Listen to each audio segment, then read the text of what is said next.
Hi everybody, this presentation is on the history and philosophy of middle schools, and I'm calling it Why Middle Schools. It's going to be relatively short, I think. A little bit about the history. Even junior highs are not really that old. Now, that's not too surprising because high schools are also a relatively recent environment. There was certainly secondary education in the 1800s and before, but it wasn't widespread. It usually wasn't mandatory. That's changed in the early 20th century. More and more people were going to high school. More and more people were going to school beyond eighth grade. And up to that point, elementary schools typically did go through eighth grade. We still actually see that a little bit. Um, if you are looking at catalogs of textbooks from textbook publishers for the school market, you will still see um, oftentimes for textbooks two options in the middle school grades. There is the continuation of the series that started in K6, but there is also the start of series that go through the high school level. So very often there is the choice of, for example, reading textbooks which are now kind of out of fashion. I have a feeling they'll come back into fashion before long. That's just a guess. But that go from K8. But you also have literature books that go from grade 6 through 12. So you see this idea, and part of this is because that traditionally elementary school went through eighth grade. In some states, elementary teaching licenses go through eighth grade. For example, in Kansas, when I was first licensed in Kansas, and they did eventually change this, but when I was licensed there in the 1990s, my Kansas teaching license was for grades K through 9. And when I first went to Kansas, my background was I had a major in elementary education and a minor in social studies. And so my teaching license was elementary grades K through 9 and social studies for grades 5 through 9 or something like that. Whereas in Minnesota, my license was essentially K6 and middle school social studies. It wasn't seventh and eighth grade. Um, Similarly, in Wisconsin, when I graduated there, although the basic elementary licensure in Wisconsin was grades 1 through 6, if you got your middle school endorsement, you were licensed for grades 1 through 8, not just in your minor. So for me, not just in social studies, but in all of the core areas. So in social studies, in science, in language arts, and in math. North Dakota recently switched back to that approach. North Dakota teaching licenses are grades 1 through 8 now for elementary. And the reason is they are related to teacher shortages. And this was kind of the reason in Wisconsin, too, even though there weren't teacher shortages then, but that in small districts, it is hard to find somebody who can teach multiple subjects in middle school if you have a very traditional licensure that is based on individual subjects. Anyway, so junior highs they decide to bridge this gap between elementary school and high school. They were usually grades 7 through 9. And they were, as the name indicates, miniature high schools. So they were run by a bell schedule. The class periods were typically the same length as in a high school. And just as in a high school, students would go to a different teacher for every class, and there would be a different group of teachers in every class. So, you know, Carl might have math with Becky and Jack, but then Carl might have science with Becky and Leroy, and Carl might have social studies with Jack and Teresa, and Carl might have math with Teresa and Leroy, and Carl might have art with none of those people. Completely different group of kids each time. This wasn't a big thing in small rural districts, but it was in larger areas, right? Um, and this is still a huge jump from elementary school to high school. It was kind of like that. The high schools were smaller, or sorry, the junior highs were smaller. The junior highs were smaller. So again, thinking about a medium to large size district. Um, take I'm trying to think of a good example. Take Duluth as an example. Um, Duluth has multiple elementary schools, and then Duluth would have had a handful of junior highs, most of which eventually transitioned to middle schools, which we'll talk about a little bit. Um, and then they had fewer still high schools, right? So when I was student teaching in Duluth, there were 3 high schools there. Now there's 2. Each of those high schools had feeder middle schools. And so one high school might have, for example, 2 middle schools that feed into it. And each of those middle schools might have 3 elementary schools that feed into them, just for the sake of argument. And so you're getting increasingly bigger. So you might start in an elementary school where there are 50 kids in a grade, and then you go to a middle school where there are 150 kids in a grade, and then you go to a high school where there are 300 kids in a grade in a medium to size town. So the idea for junior high was, well, at least it's less of a shock than high school is, right? So instead of going from a school with 50 kids to one with 300 kids in a grade, we're going to have an intermediate step.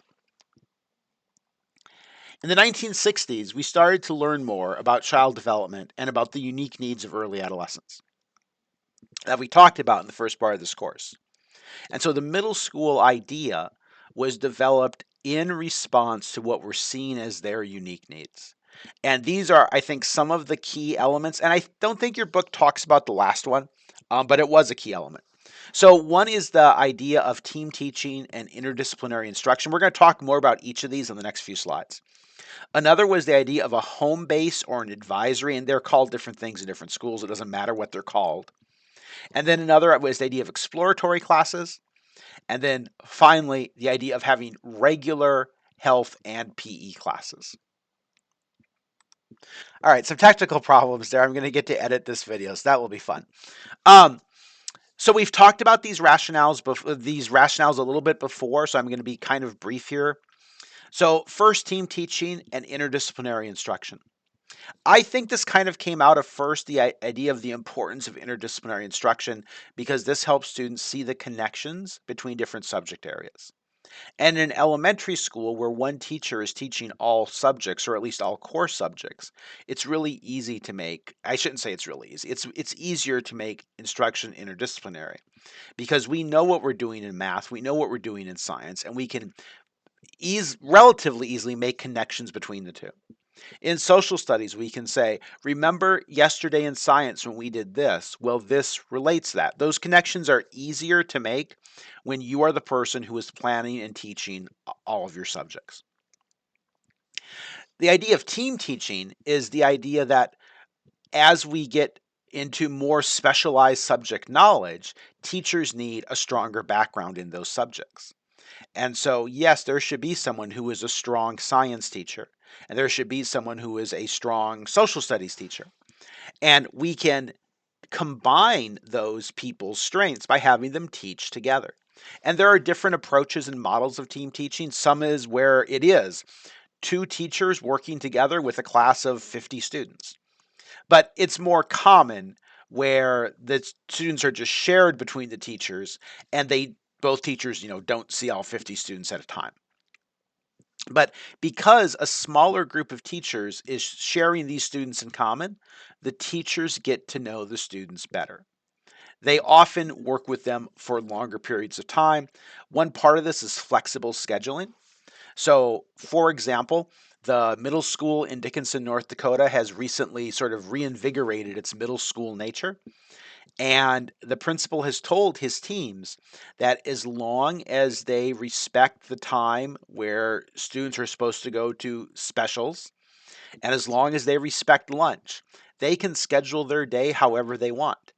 So if a science teacher wants to do labs and knows that they are going to need students for a longer period of time, they can negotiate that with other teachers on their team and say, hey, I need to do labs in 2 weeks. I want to have the students in longer blocks of time. How can we work this? And those teachers can then arrange the schedules to meet the needs of students. So flexible scheduling is often considered part of middle school. And it's something that doesn't happen a lot, unfortunately, but it is something that can be beneficial. And those many of you in this class this semester, as I record this, are science majors, and many of you are teaching science, and you I think can understand how nice it might be at times to be able to even add 10 minutes to your schedule.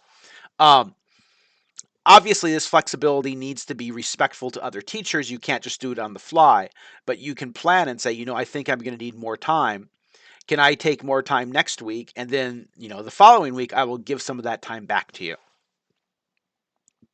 That middle school in Dickinson is actually a really interesting one. It also has um, flexible walls in the classroom so that the walls can actually be removed to actually have space for a class of 50 students if the teachers really do want to team teach together, literally during a day. It's a fascinating building.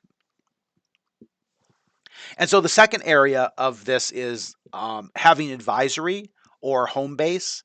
And some of you in high school had homeroom, and it's not really the same, although maybe it is. Homeroom in high school is often just a place for announcements to be made.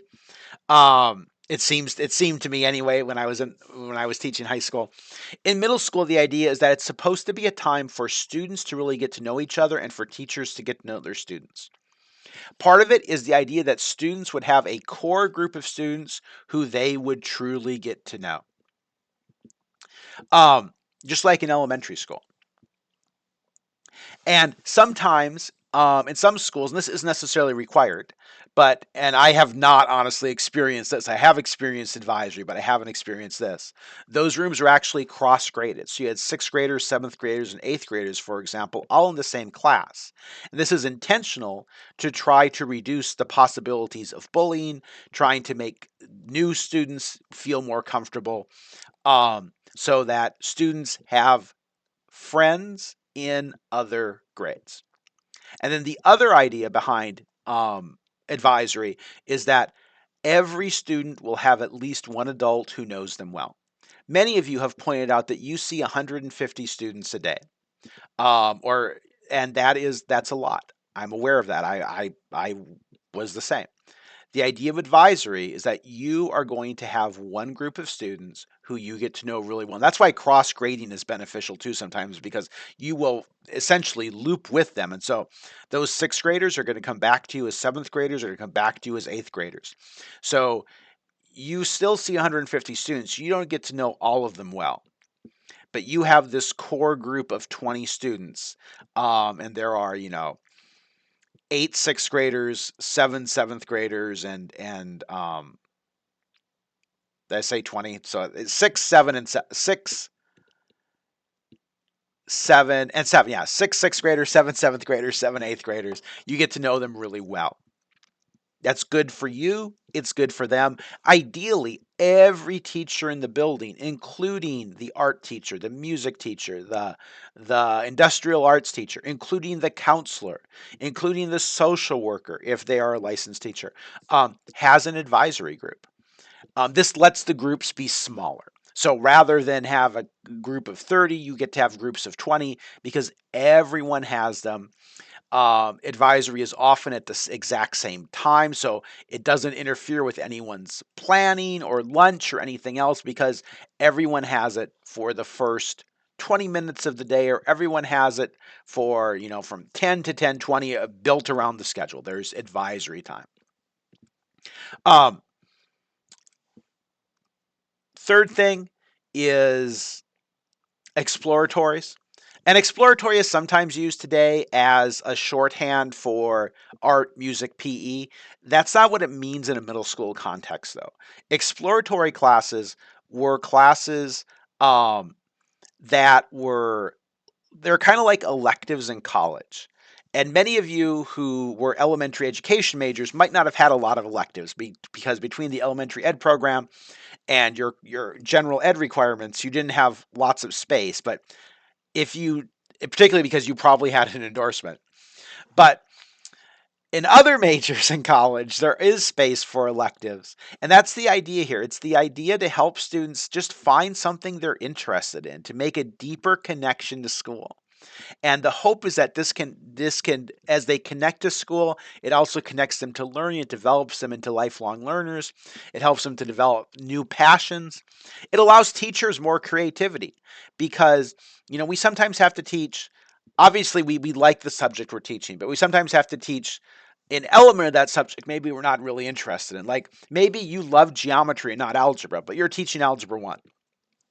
This gives teachers more creativity to let them, you know, teach that course on graphic novels, to teach that course on um, 3D geometry that doesn't fit into the schedule, to teach that course on video games, to teach that course on medieval history or whatever. Um, it allows students to have access to more subjects and topics, and exploratory courses were supposed to change regularly. So, like certainly every quarter at least, students would take a new exploratory course. It might be more frequent, even like every 6 weeks, to get this really broad range of things. Unfortunately, this was really hurt by the standards movement because this idea now that every course has to have standards in it, it has to meet the state standards, that has really been around the country the death knell of many of these types of approaches. Because I think in most courses you could certainly put standards into them, like the language arts standards include speaking and listening, like, and that is going to be in nearly any course that I can think of, but you can't really do so in meaningful ways, and so that's unfortunate. It's one of the many issues that Carl has with standards. And then finally, part of the rationale was that you need to have regular PE and health courses. We know that in terms of physical development, students need regular movement in middle school. And again, ideally, they would have PE every day. They should at least have PE every semester. And I say at least that because there are different scheduling, which we aren't going to get into here, but many middle schools operate on different types of block schedules where classes meet every other day for twice the length to again give some more time for things. And then in terms of health, obviously support with changing bodies with puberty, issues that parents sometimes feel uncomfortable with, issues that many teachers feel uncomfortable with. It can be uncomfortable to tell a kid, you need to start using deodorant. Um, and those are things that are important. I had a book once that argued that you should only teach middle school if you were really comfortable yourself with answering hard questions about the human body. Um, and there's a little bit of truth to that. And then this idea of regular health, and it's more than just health class, but it also includes the idea that as part of this should include, instruction in social awareness and character education. Um, and some of this is handled, I think, with social emotional learning today, but I think there's also more to it than that. Let's talk about names really quickly before we talk about some of the challenges.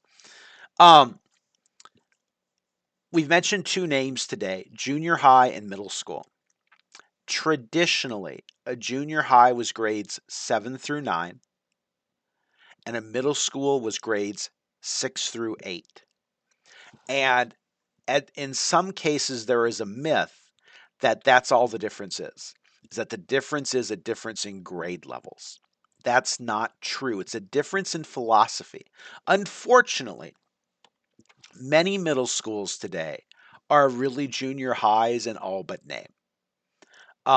They might have changed grade levels, but most of what they do are still very much junior highs. Would have seemed right in line in 1909.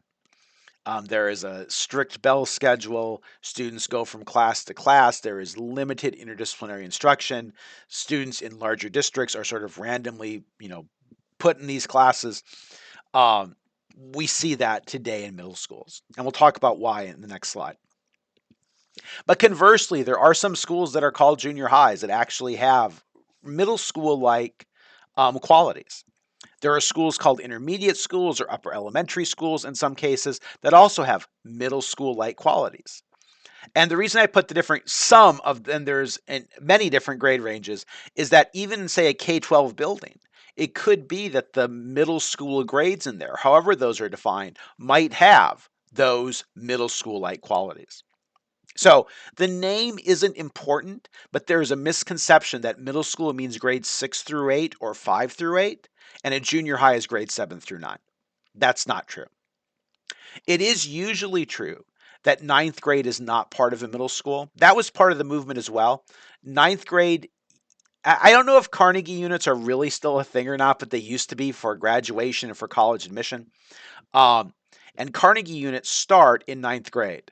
And the idea was it doesn't make sense for them to start in a middle school because we have exploratories and other things. Think of it kind of like graduation requirements. Many states, including Minnesota, have specific graduation requirements, and those graduation requirements have to be met in high school.